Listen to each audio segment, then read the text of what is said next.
ನಮಸ್ಕಾರ. ಹೇಗಿದ್ದೀರಿ? ಆರೋಗ್ಯ ತಾನೆ? ಏನು ಆರೋಗ್ಯ ರೇ, ಇದ್ದದ್ದೇ ಸಮಸ್ಯೆಗಳು ಅನ್ನೋದು ಎಲ್ಲರ ಮಾಮೂಲಿ ಉತ್ತರವಾಗುವಂಥ ಪರಿಸ್ಥಿತಿಯಲ್ಲಿ ನಾವಿದ್ದೀವಿ. ಅನಾರೋಗ್ಯ ಕಾಡೋದು ಯಾವ ಬಗೆಯಲ್ಲಿ? ಪರಿಹಾರ ಏನು? ಪರಿಹಾರದ ವೇದಿಕೆ ಇದು ಹೆಲ್ತ್ ಪ್ಲಸ್.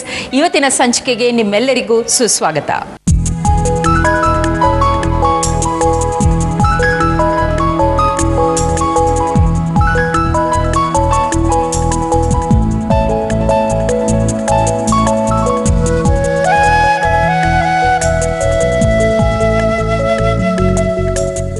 ಬೆಳಗ್ಗೆ ಎದ್ದು ಬಿಸಿನೀರು ಕುಡ್ದಿದ್ದೇನು, ಜೀರಿಗೆ ನೀರು ಕುಡ್ದಿದ್ದೇನು, ಲೇಹ್ಯ ತಗೊಂಡಿದ್ದೇನು, ಯಾವುದೋ ಟ್ಯಾಬ್ಲೆಟ್ ನುಂಗಿದ್ದೇನು, ಆದರೂ ಆಸಿಡಿಟಿ, ಹೊಟ್ಟೆ ಉಬ್ಬರ, ಹೊಟ್ಟೆ ಉರಿ ನಿತ್ಯವೂ ನಮ್ಮದು ಇದೇ ಸಮಸ್ಯೆ.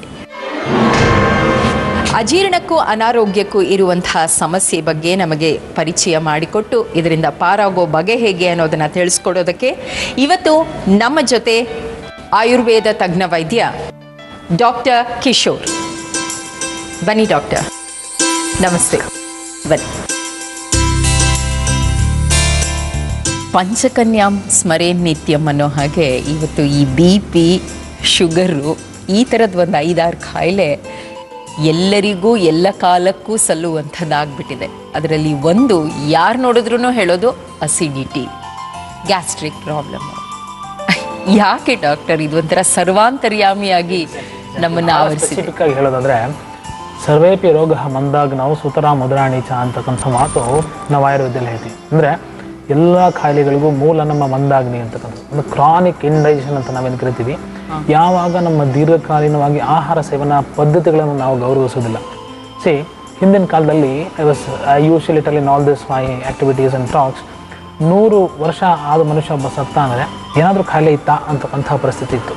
ಇವತ್ತೇನೋ ಮಗು ಹೊರತು ಅಂದರೆ ಏನು ತೊಂದರೆ ಇಲ್ವಾ ಅಂತಕ್ಕಂಥ ಪರಿಸ್ಥಿತಿಗೆ ಬಂದು ನಿಂತಿದ್ದೀವಿ. ಯಾಕಂದರೆ ಒಂದು ಮೇನ್ ಇಂಜಿನ್ ಒಂದು ಗಾಡಿಗೆ ಹೇಗಿರುತ್ತೆ ಅದೇ ರೀತಿಯಲ್ಲಿ ನಮ್ಮ ಜೀರ್ಣಾಂಗ ಕೆಲಸ ಮಾಡುತ್ತೆ ಅಂತಕ್ಕಂಥದ್ದು. ನಮ್ಮ ಆಹಾರ ಸೇವನೆ ಆದಮೇಲೆ ರಸ ರಕ್ತಾದಿ ಧಾತುಗಳು, ನಾವೇನು ಸಪ್ತ ಧಾತುಗಳನ್ನು ಹೇಳ್ತೀವಿ, ರಸ ರಕ್ತ ಮಾಂಸ ಮೇದ ಅಸ್ಥಿ ಮಜ್ಜ ಶುಕ್ರ ಅಂತಕ್ಕಂಥದ್ದು ಪ್ರತಿ ಹಂತದಲ್ಲೂ ಪ್ರತಿ ವ್ಯಕ್ತಿಗೆ ಪೋಷಣೆ ಪಾಲನೆ ಆಗಬೇಕು ಅಂದರೆ ಅದು ನರಿಶ್ಮೆಂಟ್ ಆಗಬೇಕು. ಆಹಾರ ಸೇವನೆ ಆಗಿದ್ದು ಹೇಳ್ಕೊಳ್ಬೇಕು. ಅದಕ್ಕೆ ಯೂಸ್ಫುಲ್ ಪಾರ್ಟ್ ಸಾರ ಭಾಗ, ಅನ್ಯೂಸ್ಫುಲ್ ಪಾರ್ಟ್ ಅಥವಾ ವೇಸ್ಟ್ ಕಿಟ್ ಭಾಗ ಮಲಗದ ರೂಪಾಂತರವಾಗಿ ಶರೀರದಿಂದ ಹೊರಗೆ ಹೋಗಬೇಕು ಅಂತ. ಯಾವಾಗ ಈ ಪಚನ ಪ್ರಕ್ರಿಯೆ ಸಮರ್ಪಕವಾಗಿ ಸದೃಢವಾಗಿ ದೀರ್ಘಕಾಲೀನವಾಗಿ ಇರಲಿಕ್ಕೆ ಸಾಧ್ಯ ಇಲ್ವೋ ಆಗ ತೊಂದರೆಗಳು ಪ್ರಾದುರ್ಭಾವ ಆಗುತ್ತೆ. ಹಿಂದಿನ ಕಾಲದಲ್ಲಿ just share a small example with you. Restaurant ಅಂತಕ್ಕಂಥದ್ದು ಯಾವಾಗ ಮನೆಯಲ್ಲಿ ಅಡುಗೆ ಮನೆ ಅಥವಾ ಅಡುಗೆ ಮಾಡ್ತಕ್ಕಂಥ ಒಂದು ವ್ಯವಸ್ಥೆ ಇರಲ್ವೋ ಆಗ ಮಾತ್ರ ಅನಿವಾರ್ಯತೆಗೆ ಹೋಗ್ತಕ್ಕಂಥ ಒಂದು ಪದ್ಧತಿ ಇತ್ತು. ಇವತ್ತು food has become A passion rather than A necessity. And ಎಲ್ಲರಿಗೂ ಊಟದ ಬಗ್ಗೆ ಆಸಕ್ತಿಯ ಗೌರವ ಕಡಿಮೆ ಆಗ್ತಿದೆ.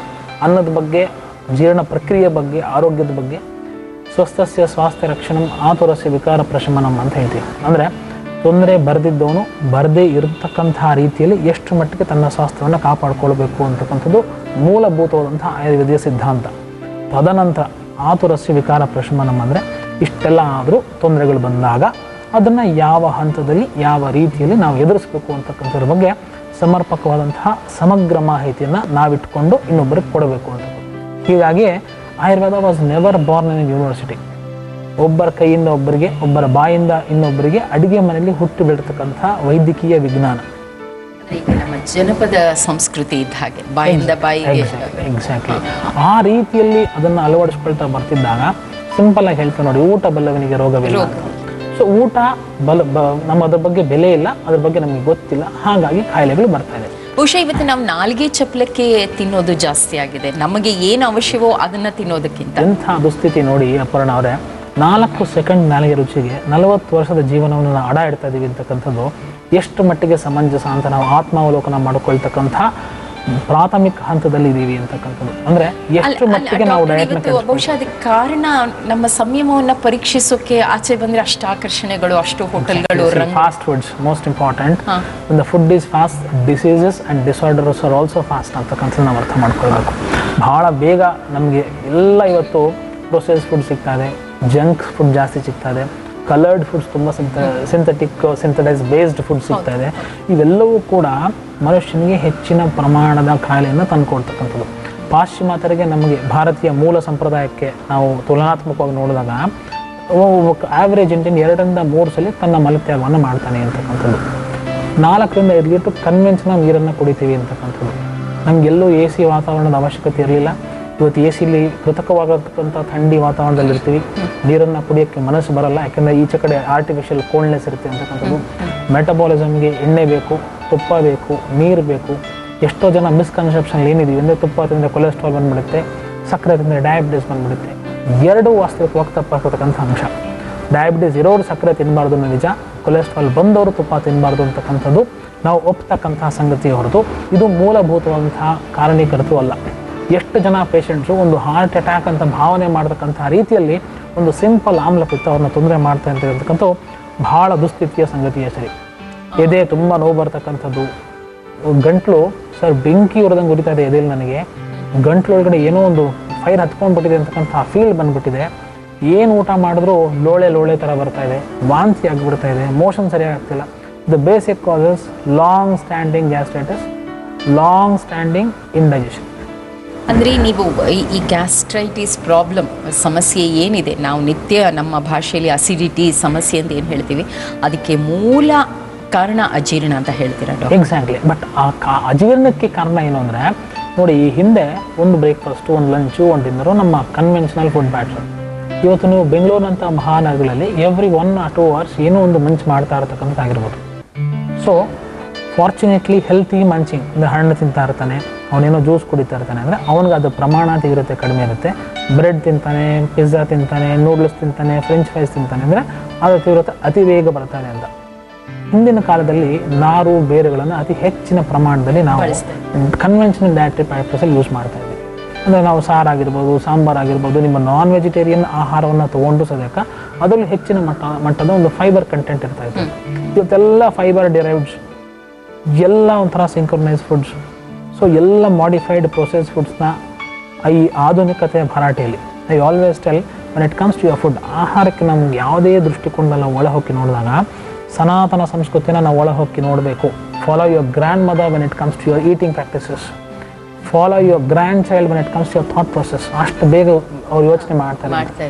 ಯಾವಾಗ ನಾವು ಟ್ರೆಡಿಷನ್ನ ಟೆಕ್ನಾಲಜಿನ ಇಂಟಿಗ್ರೇಟ್ ಮಾಡ್ತೀವಿ, ಎಷ್ಟು ಮಟ್ಟಿಗೆ ಸಮರ್ಪಕವಾಗಿ, ಸಮಂಜಸವಾಗಿ, ಅರ್ಥಪೂರ್ಣವಾಗಿ ನಮ್ಮ ಆರೋಗ್ಯದ ಬಗ್ಗೆ ನಾವು ಅರ್ಥ ಮಾಡ್ಕೋತೀವಿ ಇವತ್ತು. ಯಾಕೆಂದರೆ ನೋಡಿ, ಬೇಸಿಕ್ ಲಾಜಿಕ್ ಆಫ್ ಲೈಫ್ ನೋಡಿ, ಒಂದು 40 ವರ್ಷದವರೆಗೂ ಮನುಷ್ಯ ತನ್ನ ಔನ್ನತ್ಯವನ್ನು ಸಾಧಿಸಲಿಕ್ಕೆ ಎಲ್ಲ ವಿಧವಾದಂತಹ ಹಣ ಆಗಿರ್ಬೋದು, ಅಂತಸ್ತಾಗಿರ್ಬೋದು, ಅದನ್ನು ಸಂಪಾದನೆ ಮಾಡ್ತಾ ಬರ್ತಾನೆ. ಅದೆಲ್ಲ ಆದಮೇಲೆ ಹಾಸ್ಪಿಟ್ಲಿಗೆ ಖರ್ಚು ಮಾಡಿ ಸಾಯೋ ಹಂತಕ್ಕೆ ಮತ್ತೆ ಅದೇ ಬೇಸ್ಲೈನ್ ಶೂನ್ಯ ಹಂತಕ್ಕೆ ಬಂದಿರ್ತಾನೆ.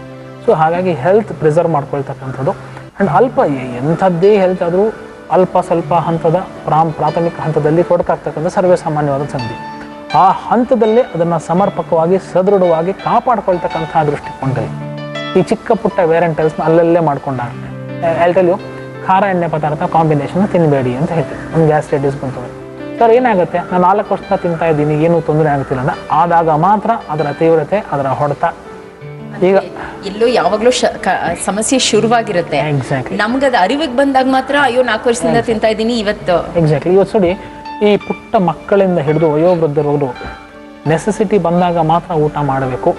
ಅಂದರೆ ಈಗ ಈ ಹಿಂದೆ ಊಟ ಮಾಡತಕ್ಕಂಥ ಆಹಾರ ಸಂಪೂರ್ಣ ಜೀರ್ಣ ಆದಮೇಲೆ ಮಾತ್ರ ಮರು ಆಹಾರ ಸೇವನೆ ಮಾಡಬೇಕು ಅಂತಕ್ಕಂಥ ಪರಿಕಲ್ಪನೆ ಎಲ್ಲೋ ಕೆಲವೊಂದು ಹಿರಿಯ ತರೆಗಳು ಇವತ್ತು ಅದನ್ನು ಆಚರಣೆ ಮಾಡ್ತಿರ್ಬೋದು ದೈನಂದಿನ ಜೀವನ ಶೈಲಿಯನ್ನು ಹೊರತುಪಡಿಸಿದ್ರೆ. ಜನರಲಿ ಏನಾಗ್ತದೆ, ಹಿಂದೆ ಅದೊಂದು ಎಕ್ಸಾಂಪಲ್. ಇವಾಗ ಎಲ್ಲಂದ್ರೆ ಎಲ್ಲಿ ಯಾವಾಗ ಶುಚಿತ್ವಕ್ಕೆ ಮಹತ್ವವನ್ನು ಕೊಡದೆ ರಸ್ತೆಯಲ್ಲಿ ತಿಂತಕ್ಕಂಥದ್ದಾಗಿರ್ಬೋದು, ಅಶುಚಿತ್ವವಾದಂಥ ಆಹಾರವನ್ನು ಅತಿ ಹೆಚ್ಚಿನ ಪ್ರಮಾಣದಲ್ಲಿ ಸೇವನೆ ಮಾಡ್ತಕ್ಕಂಥದ್ದಾಗಿರ್ಬೋದು, ಅನಿವಾರ್ಯತೆಯಿಂದ ಬೇಕೋ ಬೇಡವೋ ಆ ಸಂದರ್ಭದಲ್ಲಿ ಊಟವನ್ನು ಮೇಲಿಂದ ಮೇಲೆ ತಿಂತಾ ಇರ್ತಕ್ಕಂಥದ್ದಾಗಿರ್ಬೋದು. ನಾವು ಎಷ್ಟೋ ಸಲ ನೋಡ್ತೀವಿ, ಊಟ ವೇಸ್ಟ್ ಆಗಿಬಿಡುತ್ತಲ್ಲ ಅಂತ ತಿನ್ಬಿಡೋದು. ಆಮೇಲೆ ಈ ತಂಗಳ ಪೆಟ್ಟಿಗೆ ಅಥವಾ ಫ್ರಿಡ್ಜ್ ಅಂತ ನಾವೇನು ಕರಿತೀವಿ, ಎಲ್ಲವನ್ನೂ ಅಲ್ಲಿ ಡಂಪ್ ಮಾಡ್ಬಿಡೋದು ಎಕಾನಮಿ ಅಂತ.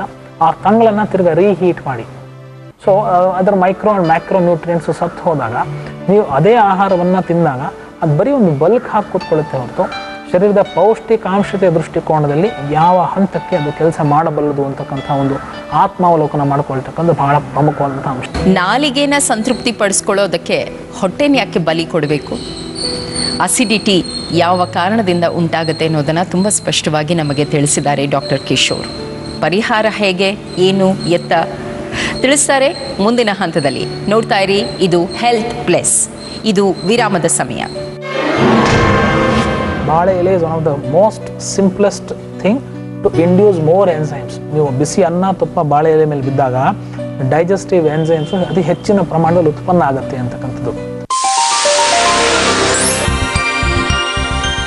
ಅಜೀರ್ಣ ಅನ್ನಿ, ಅಸಿಡಿಟಿ ಅನ್ನಿ, ಹೊಟ್ಟೆ ಉಬ್ಬರ ಅನ್ನಿ, ನಿತ್ಯ ನಮ್ಮನ್ನ ಕಾಡುವ ಸಮಸ್ಯೆ ಪರಿಹಾರ ಏನು ತಿಳಿಸ್ಕೊಡ್ತಾ ಇದ್ದಾರೆ ಡಾಕ್ಟರ್ ಕಿಶೋರ್. ಡಾಕ್ಟರ್, ಇನ್ನೂ ಆ ಪ್ರಶ್ನೆಗೆ ನಮ್ಮನ್ನು ಕಾಡ್ತಾ ಇದೆ. ಅಂದರೆ ಹಸಿವಾದಾಗ ತಿನ್ನೋದಾ, ಅಂದರೆ ಇರೋದೆಲ್ಲ ಜೀರ್ಣ ಆಗಿ ಹೊಟ್ಟೆಗೆ ಏನೋ ಬೇಕು ಅಂತ ನಮ್ಗೆ ಅನಿಸ್ತಿರುವಾಗ ತಿನ್ನಬೇಕಾ, ಇಲ್ಲ ಬೆಳಗ್ಗೆ 8 ಗಂಟೆಗೆ ತಿಂಡಿ, ಮಧ್ಯಾಹ್ನ 1 ಗಂಟೆಗೆ ಊಟ, ಆ ಟೈಮ್ ಟೇಬಲ್ ಪ್ರಕಾರ ತಿನ್ನಬೇಕಾ? ಎಕ್ಸಾಕ್ಟ್ಲಿ, ಟೈಮ್ ಟೇಬಲ್ ಪ್ರಕಾರ ತಿನ್ನಬೇಕು. ಅಷ್ಟೊತ್ತಿಗೆ ಹಸಿವು ಮಾಡ್ಕೊಳ್ತಕ್ಕಂತಹ ರೀತಿಯಲ್ಲಿ ನಮ್ಮ ಇಂಟೆಸ್ಟೈನ್ನ ಟೋನಿಂಗ್ ಆ್ಯಂಡ್ ಟ್ಯೂನಿಂಗ್ನ ಮಾಡಬೇಕು. ಅದು ಮಾಡೋದು ಎಕ್ಸಾಕ್ಟ್ಲಿ ನಾವು ಯಾವ ಕೆಲಸವನ್ನು ಮಾಡ್ತೀವಿ. ಈಗ ನೋಡಿ, ಒಬ್ಬ ಡಾಕ್ಟರ್ ಆಗಿರ್ತಕ್ಕಂಥವನು ಅಥವಾ ಇನ್ಯಾವುದೋ ಒಂದು ಟೇಬಲ್ ಟಾಪ್ ವರ್ಕ್ ಮಾಡ್ತಕ್ಕಂಥವ್ರು ಅತಿ ಹೆಚ್ಚಿನ, ಅಂದರೆ ಫಿಸಿಷಿಯನ್ ಬಗ್ಗೆ ಮಾತಾಡಿ, surgeon is more physical oriented, ತುಂಬ ಶ್ರಮ ವಹಿಸ್ತಕ್ಕಂಥ ಕೆಲಸ. ಒಬ್ಬ ಫಿಸಿಷಿಯನ್ ಅಂತಂದರೆ ನಾವು ಟೇಬಲ್ ಟಾಪ್ ವರ್ಕ್ನೇ ಅತಿ ಹೆಚ್ಚಿನ ಪ್ರಮಾಣದಲ್ಲಿ ಮಾಡ್ತಕ್ಕಂಥದ್ದು. ಸೊ ನೀವು 3 ಫುಡ್ ಶೆಡ್ಯೂಲ್ಸ್ ಇದ್ದರೆ ಅತಿ ಅಲ್ಪ ಪ್ರಮಾಣದ ಬ್ರೇಕ್ಫಾಸ್ಟ್ನ ಸೇವನೆ ಮಾಡ್ಕೊಳ್ತಕ್ಕಂಥದ್ದು.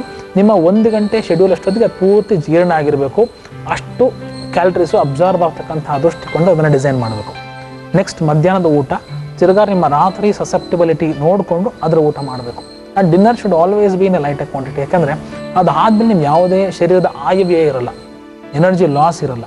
So well before you sleep, ಸುಮಾರು 2 ರಿಂದ 2.5 ಅವರ್ ಮುಂಚಿತವಾಗಿ ನಾವು ಆಹಾರವನ್ನು ಸೇವನೆ ಮಾಡಿ ತದನಂತರ ನಿದ್ದೆ ಮಾಡ್ತಕ್ಕಂಥ ಒಂದು ಪ್ರಕ್ರಿಯೆ ಪದ್ಧತಿಗಳನ್ನ ಅಳವಡಿಸ್ಕೊಳ್ತಾ ಬಂದರೆ ಡೆಫಿನೆಟ್ಲಿ ಅಂಥವ್ರಿಗೆ ನೋಡಿ ಮೋಷನ್ ತುಂಬ ಚೆನ್ನಾಗಾಗುತ್ತೆ.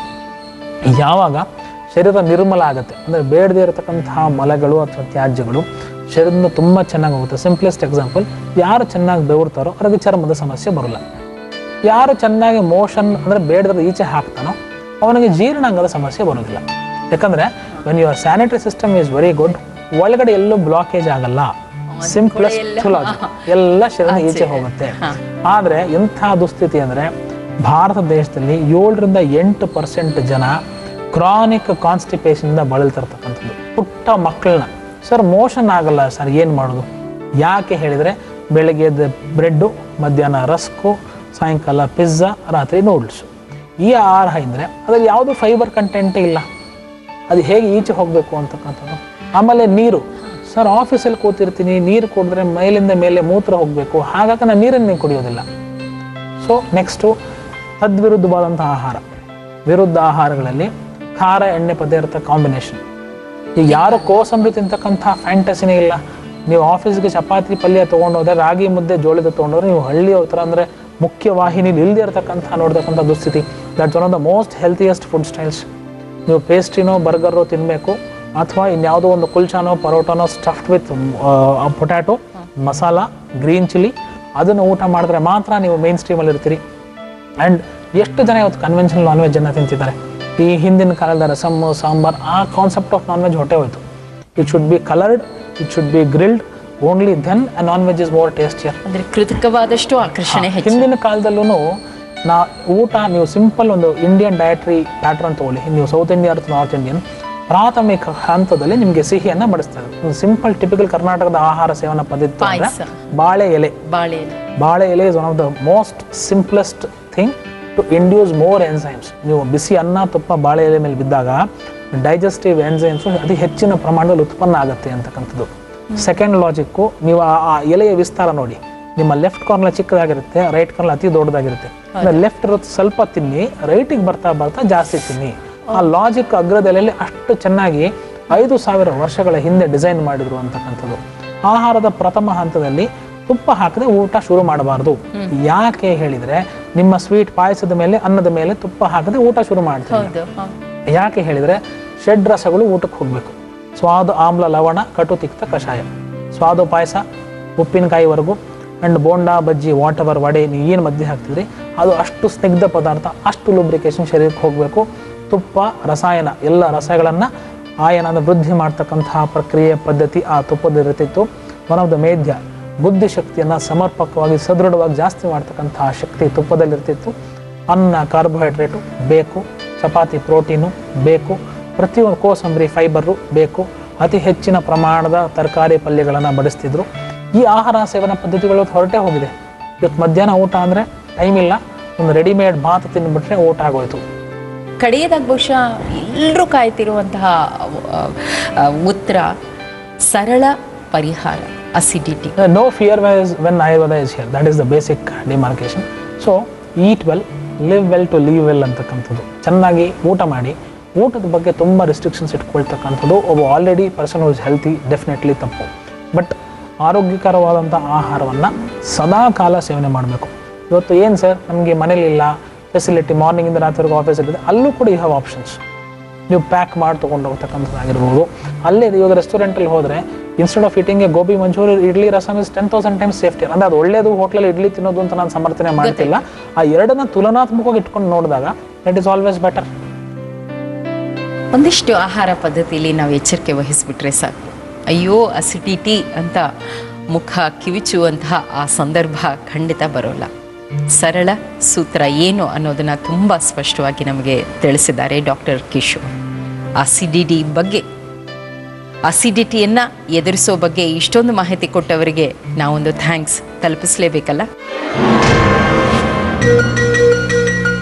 ಇದು ಅಸಿಡಿಟಿ ರಹಿತ ನಗೆಯಲ್ಲಿ ವಂದನೆಗಳೊಂದಿಗೆ. ನಾಲಿಗೆ ಮೇಲೆ ಒಂದಿಷ್ಟು ನಿಯಂತ್ರಣ ಇದ್ರೆ ಸಾಕು, ಅನೇಕಾನೇಕ ಅನಾರೋಗ್ಯ ಸಮಸ್ಯೆಗಳಿಂದ ನಾವು ಪಾರಾಗಬಹುದು. ಉದಾಹರಣೆಗೆ ಈ ಅಜೀರ್ಣ ಅಥವಾ ಅಸಿಡಿಟಿ ಪಾರಾಗೋಕೆ ಎಷ್ಟು ಸರಳ ಉಪಾಯಗಳಿವೆ ಅನ್ನೋದನ್ನು ತಿಳಿಸ್ಕೊಟ್ಟಿದ್ದಾರೆ ಡಾಕ್ಟರ್ ಕಿಶೋರ್. ಹೀಗೆ ಅನೇಕಾನೇಕ ಸಮಸ್ಯೆಗಳಿಗೆ ಈ ವೇದಿಕೆಯಲ್ಲಿ ಪರಿಹಾರ ಖಂಡಿತ ಸಿಗುತ್ತೆ. ಆರೋಗ್ಯ ಸಮಸ್ಯೆಗಳಿಗೆ ಉತ್ತರ ಹೆಲ್ತ್ ಪ್ಲಸ್. ನಾಳಿನ ಸಂಚಿಕೆಯಲ್ಲಿ ಭೇಟಿ. ನಮಸ್ಕಾರ. ಈಗ ನಮ್ಮ ಬೆಂಗಳೂರಲ್ಲಿ ಹಲವಾರು ವರ್ಷಗಳಿಂದ, ಲಾಸ್ಟ್ 5-6 ವರ್ಷಗಳಿಂದ ತುಂಬ ಆ್ಯಕ್ಟಿವಿಟೀಸ್, ಅಂದರೆ ಮೆಟ್ರೋ ಆ್ಯಕ್ಟಿವಿಟೀಸು, ಫ್ಲ್ಯಾಟ್ಸ್ ಕನ್ಸ್ಟ್ರಕ್ಷನ್ನು ಎಲ್ಲ ನಡೀತಾ ಇದೆ. ಎಲ್ಲ ಕಡೆ ನೀರು ಬೇಕಾಗುತ್ತೆ. ಸೊ ನೀರು ಶೇಖರಣೆ ಮಾಡ್ತಾರೆ. ನೀರು ನಿಂತಾಗ ಅದು ಮುಚ್ಚಳ ಹಾಕೋದಿಲ್ಲ. ಸೊ ನಾನೇನು ಹೇಳಿದೆ, ಕೃತಕವಾಗಿ ನಿಂತಹ ಸ್ವಚ್ಛ ನೀರು, ಅಲ್ಲಿ ಉತ್ಪತ್ತಿಯಾಗುವಂಥ ಸೊಳ್ಳೆಗಳಿಂದ ಬರುವಂಥದ್ದು ಡೆಂಗಿ ಕಾಯಿಲೆ.